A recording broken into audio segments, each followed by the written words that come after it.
Hello everybody. I'm sorry for my English. I will try to speak the best I can. Before watching this presentation, for a better understanding, please watch the first one about the magnetic declination. And feel free to copy and share this presentation. I read the comments of the last video and I wanted to thank you for the kind ones. I would like to answer questions that are relevant. I also wanted to thank the globists for their comment about the reference to the polar star, what led us to understand the subterfuge of the magnetic declination in the northern part. As we have already seen in the first video, to transform the flat Earth into a ball in the northern part, the manipulator must create artificially Earth surface to transform a flat surface into a map of a hemisphere. We can see it here with the inflatable balloon. To transform the flat Earth into a ball or into an hemisphere for the northern part, we have to create Earth surface, like inflate the northern part. You see here in this illustration of the magnetic North Pole, we have a very symmetrical 4 quarters. Okay, 4 quarters design of the declination, and these quarters go close to the equator. How far they must create Earth surface for the ball. Let's see the other illustration to understand that. As you see here, the 4 symmetrical quarters come very close to the equator. The equator is this line here. So this one quarter, one the other, and the third and the fourth here. So it comes very close to the equator. How far they must create the Earth surface. And just looking at the magnetic declination pattern and the need to inflate the northern part, we already feel that there are some fishy things. Because it looks like a piece of a beach balloon ready to inflate it. We'll see later why. Now let's take one of these quarters to see how works the subterfuge for the northern part. The other quarters work the same way. In this quarter, so here, this quarter here, the magnetic declination is east. Here you have the zero line. Okay, so there is zero magnetic declination here. It's the same here. Okay. And from this line here, in the flat Earth or on the map of the globe, you have the same azimuth. We'll see what it is. From here, you have the same azimuth for the magnetic north, and the same for the polar star. So the MN is the magnetic north and PS polar star. And it's the same here. You have the geographic north, who's symbolized by the polar star, and the magnetic north, where the compass is attracted. Now, just a bit of theory. What is azimuth? You notice an azimuth with a bearing compass to report it on the map to find your position. So a bearing compass is it's like that. You can hold it like that and aim a point that you know where it is on the map. Or like this one, you put in the front of your eyes, and this is the same thing. Example, you can aim the polar star and you know the degrees of the compass. And after that, you can report it on the map. And after that, you know you are on this azimuth on the map. And if you want to to do the demonstration by yourself of the subterfuge, you have to taking account of a little rule. As we have seen in the first video, we have to add or subtract the magnetic declination depending on whether declination is east or west. But when you take a bearing compass to notice your position on the map, it's the opposite than when you take your course on the map and you report it on the boat, on the compass of the boat, to take your course on the sea. So we can resume it like this. Chart to compass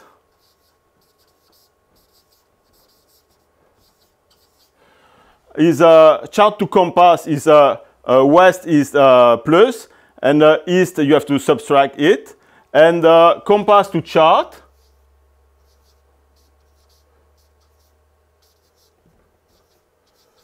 so compass to chart is like with the bearing compass, is the opposite. When the declination is west, you have to subtract it, and when it's east, you have to add it. That's important to do the demonstration after. So we understand that on flat Earth, everywhere you are, your compass point the magnetic north.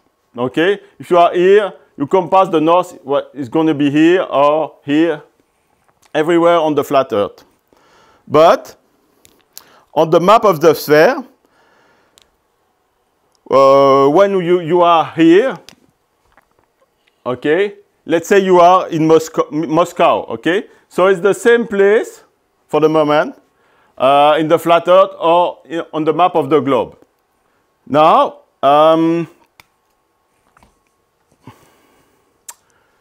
they say there is 10 degrees east on the line of Moscow. It's just an example. It's not the reality, just to understand the system.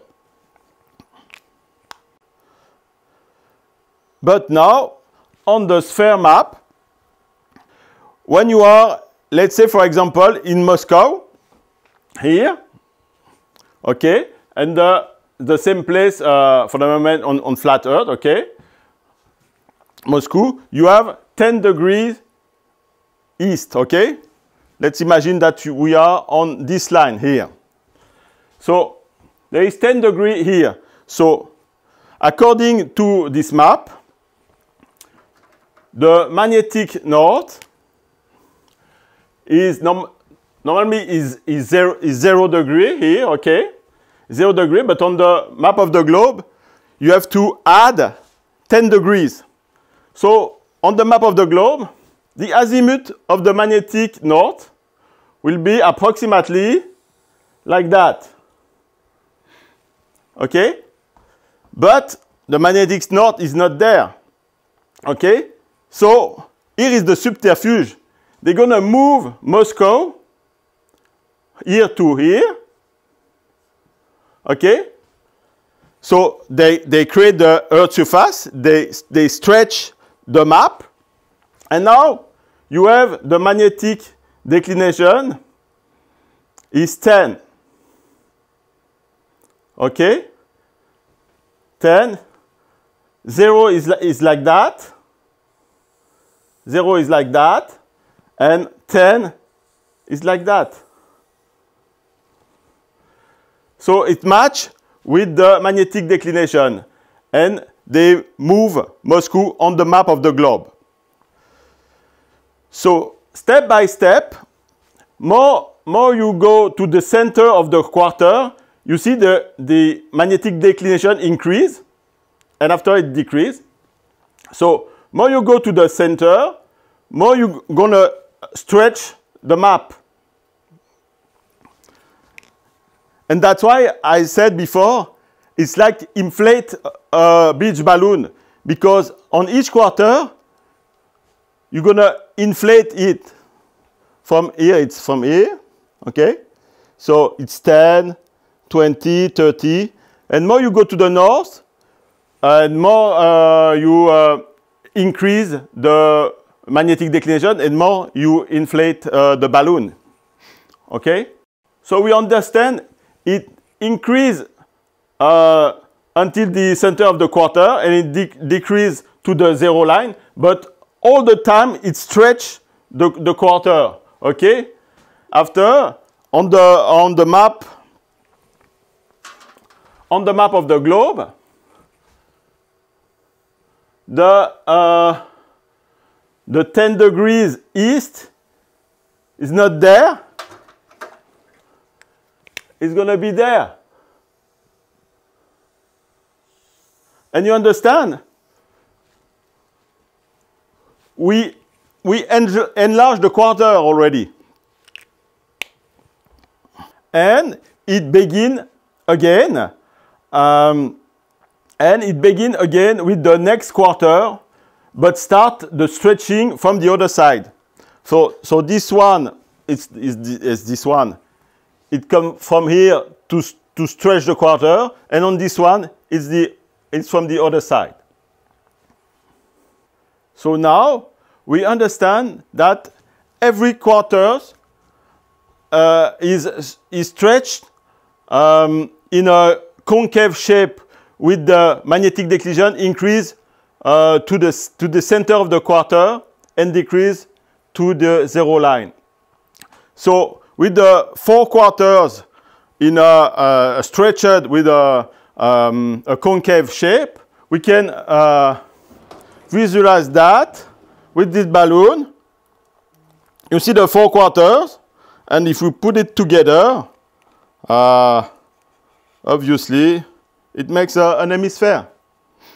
So that's how they transform the flat Earth into an hemisphere for the northern part.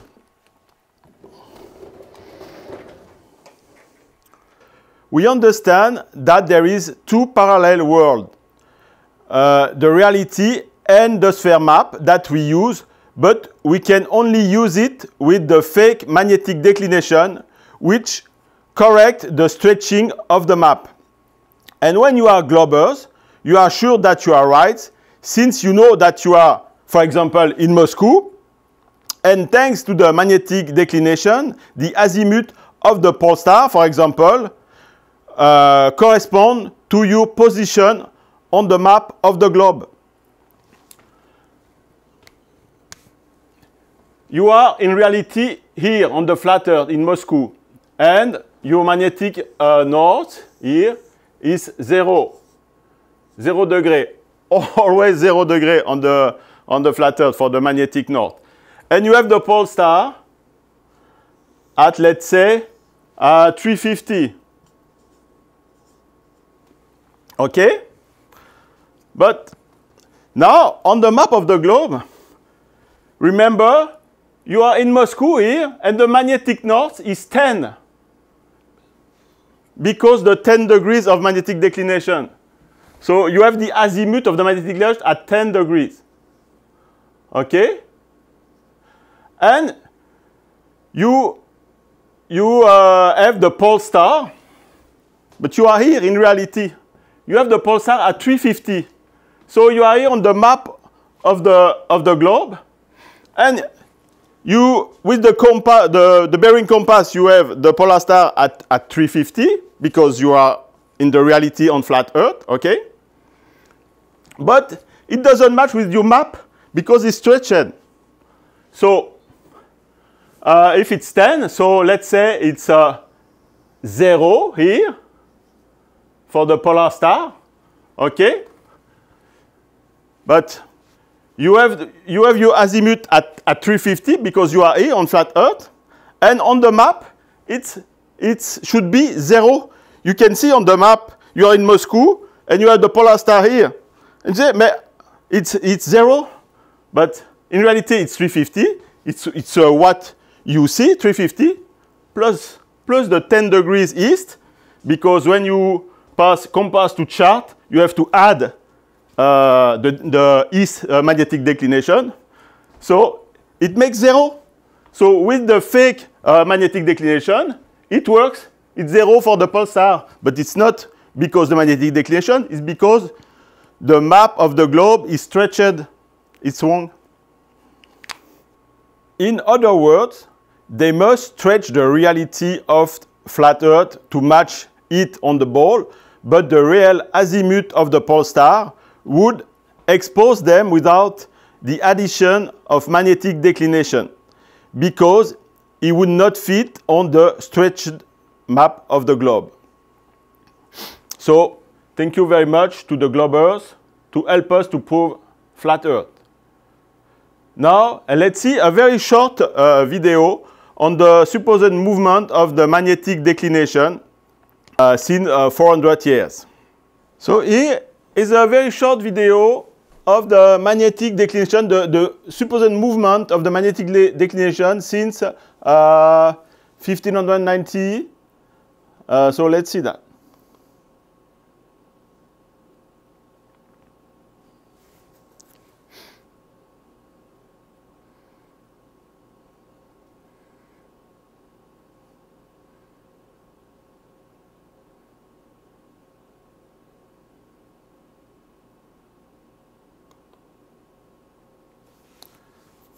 So as we see here, it stopped in 2020, and we find the pattern that we have now with the 4 quarters. Okay? So we are supposed to believe that they know how was the supposed magnetic declination 400 years ago, and we are also supposed to believe it's chance that nowadays the magnetic declination is in position to give a perfect trick to transform a flat surface into a ball, which trick is a masterpiece of mathematics and geometry. Seriously, who's gonna believe this?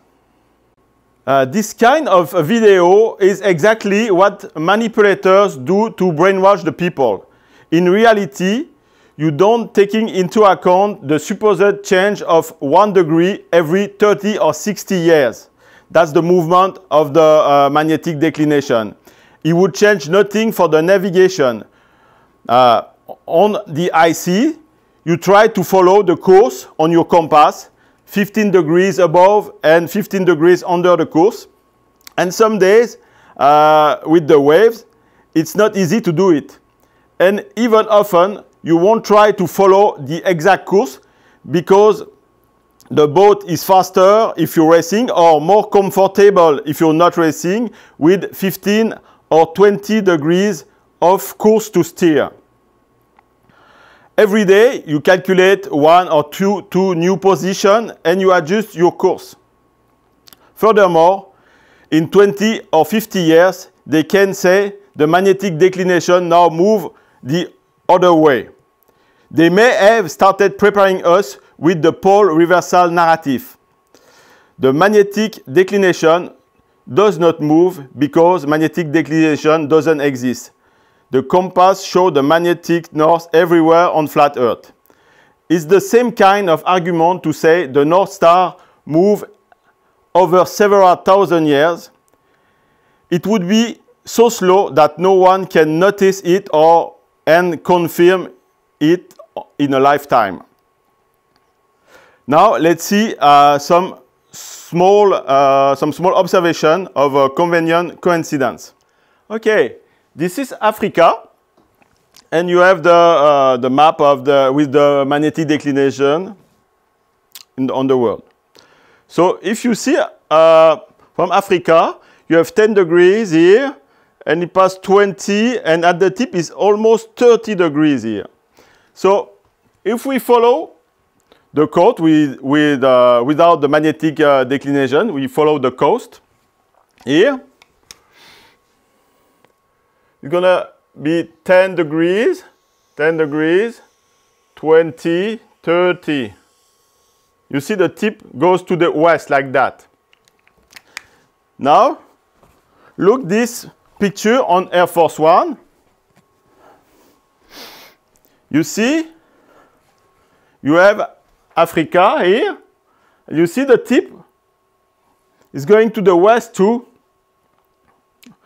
It looks that on the Air Force One, they don't have a map with the magnetic declination. Now let's see South America. As you see here,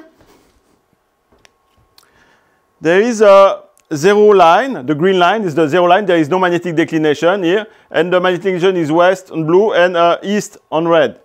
So if we take off the magnetic declination, on your compass, you follow the coast like that. Okay? And if you are on the same longitude here, and on the other side, the tip here, the red, is like that. Okay? And in fact, the green line is the green line here is only on the map of the globe, but their zero line pass here, and all the continents in the south are more flattened. Here they move Africa to the west also, because in the south hemisphere they need to lengthen the continent to match on the ball. Now let's see the Bering Strait. They put a zero line in the center of the Bering Strait, or in the middle approximately. So they can use the magnetic declination. In USA, here, the magnetic declination is east, okay? And on Russia here is west. So in USA here, it's 10 degrees, right there. Okay, 10.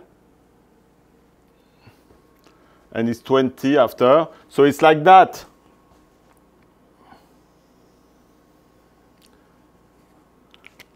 And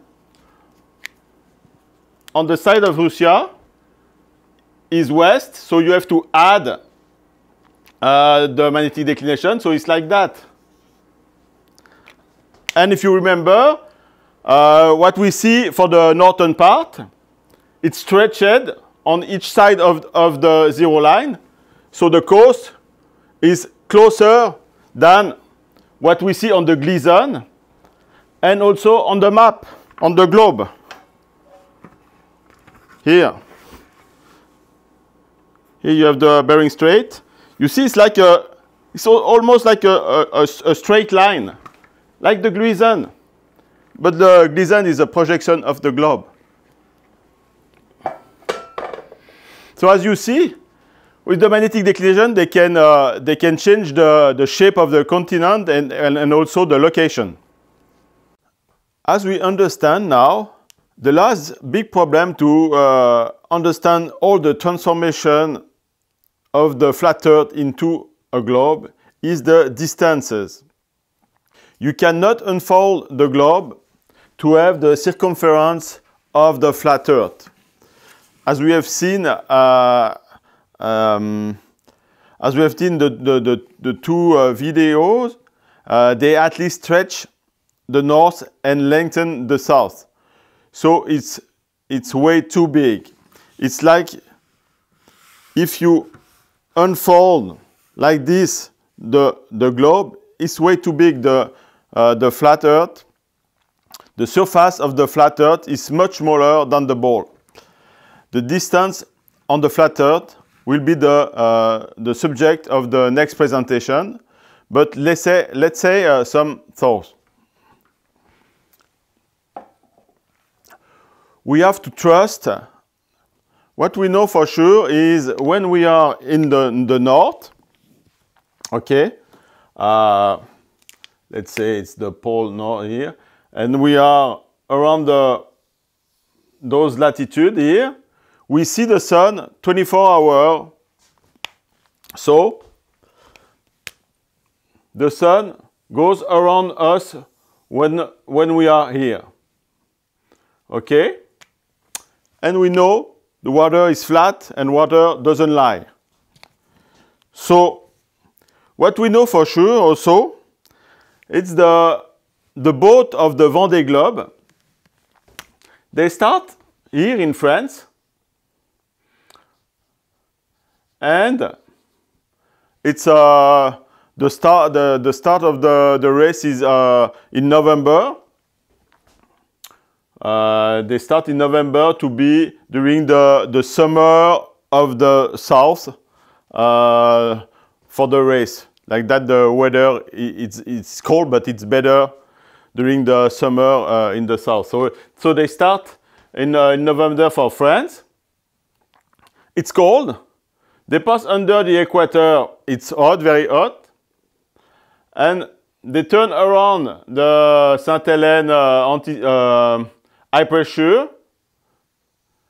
They pass under the Africa, under Australia, and the Cape Horn, and come back here. And we are sure that it's really the course that they do, because when a boat have a problem in this area, they go a bit north and they arrive in Africa. If it's here, they arrive in Australia. So they really go, they do the circumference around the continent. That's for sure.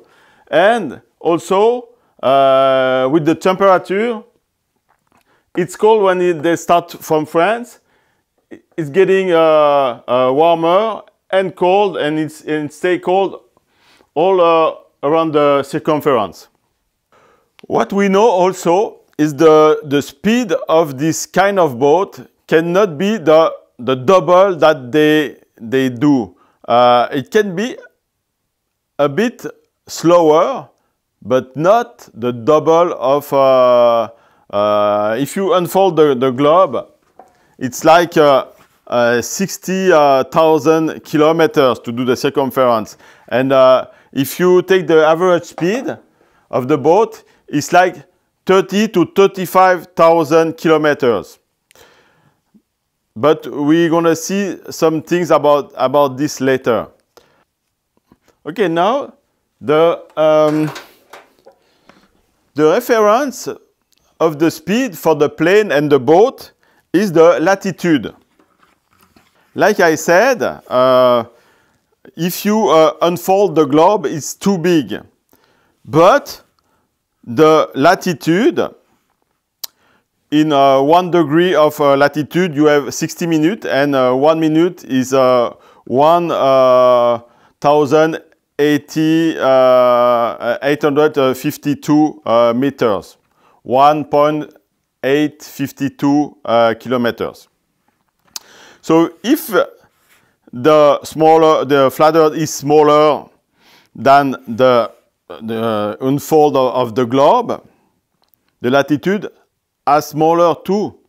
So the distance is not 1,852 for each minute of latitude. And the reference of the plane and the boat, it's the latitude. They don't have a wheel to like an odometer to know what the distance that they do with the time. So if the flat Earth is smaller, the latitude is smaller too. So the speed of the boat and the airliner, for example, is not good. The airliner don't fly at 800 kilometers per hour. And another thing that we can notice is on the nautical chart, like this one, you see you will never ever have the road. You have only the sea. There is no road, okay? Because the reference for this map is the distance. Reference for distance is the latitude. Here you have the distance, okay? And on a road map, it's the opposite.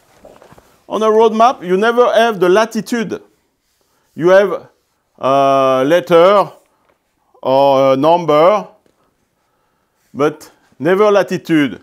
Because the two scale, this is for the boat and the plane, the latitude, and the kilometer is for the road.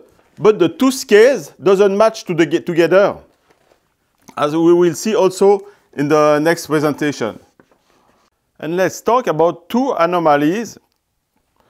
First, when you measure the distance of the USA here from San Diego to Savannah, it makes a certain distance that you can know with the latitude here, okay? And if you type on Google Map the road trip from San Diego to Savannah, the kilometers on the road is only 15% more than the straight the direct pass, the direct straight pass. So it's not possible 15%. When you drive, you see the road. There is up and down, mountain, turn, everything. So the distance on the globe doesn't match with the kilometers on the road. That's the first anomaly. And on the Vendée Globe, they start from France here, okay? And they go like that until here. And on this part of the race, they do an average speed almost 20% faster than on the other part of the race, from the Cape Town to Cape Horn. And on this part of the race, there is the best weather condition to do the best average speed. In the first part, you have to change the system, the weather system. You start with the low pressure system. After that, you have the westward wind. After that, you have the doldrum. There is no wind. You can lose 2 days. After that, you are a bit upwind. And after that, you have normally a good condition in the last in this part. Okay, but when you are in the 50 south latitude, you have strong wind, you have big wave. The boat overspeed on the big wave. You surf on the wave. You have a good current. Everything is in the good direction. So it's impossible on this part. They do a better average speed than on this part. What does it mean? That means this part is shorter and this part is longer. And we can see also it on the ball. It's easier to see the anomaly on the globe. And for example, in 2016, Armel Lecléache won the Vendée Globe, and is still today he has the record of the time, the pass, the time. Okay, he did 18 days to the first part and 29 days from here around to Cape Horn here.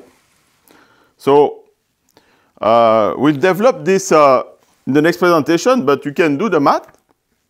80 days for the first part and 29 to Cape Horn here. And you can measure it with a compass to know the distance and the distance around here. And the average speed is faster in the first part. So what does it mean? It means that this part here is shorter and this part here, anti-Cape Horn, is longer. It looks more like that than on a globe. So it's all for today, and I hope you enjoy it, and see you next time.